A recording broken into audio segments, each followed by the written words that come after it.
जामोद येथील श्री संत गजानन महाराज मंदिरात दिनांक 17 जुलै रोजी आषाढी एकादशी निमित्त विविध धार्मिक कार्यक्रमांचे आयोजन करण्यात आले होते। भक्तिमय वातावरणात आणि मोठ्या उत्साहात हरिनामाच्या गजरात जामोद येथे आषाढी एकादशी मोठ्या उत्साहात साजरी करण्यात आली। यावेळी सकाळी 9 वाजता श्री गजानन महाराज मंदिरातून हरिनामाच्या गजरात श्रींच्या प्रतिमेची पालखीतून वाजत गाजत भव्य मिरवणूक काढण्यात आली। सदर मिरवणूक येथील विठ्ठल मंदिरात आल्यानंतर महाआरती करण्यात आली।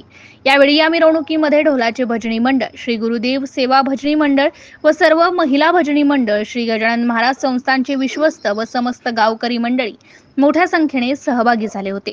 विठ्ठल विठ्ठल हरिनामाच्या जयघोषाने संपूर्ण जामोद नगरी दुमदुमून गेली होती। सदर मिरवणूक गावातील मुख्य मार्गाने जात असताना मिरवणुकीचे गावात ठिकठिकाणी पूजा अर्चा करून स्वागत करण्यात आले। मिरवणूक गावातून आल्यानंतर गजानन महाराज मंदिरात आरती करून भाविकांना प्रसादाचे व फराळाचे वाटप करण्यात आले।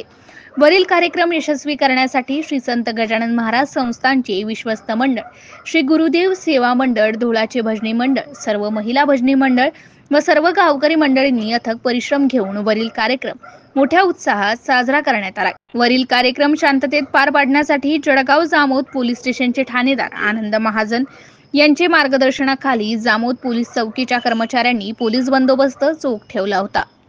MCN न्यूज मराठी करिता आकाश उमाळे, जामोद।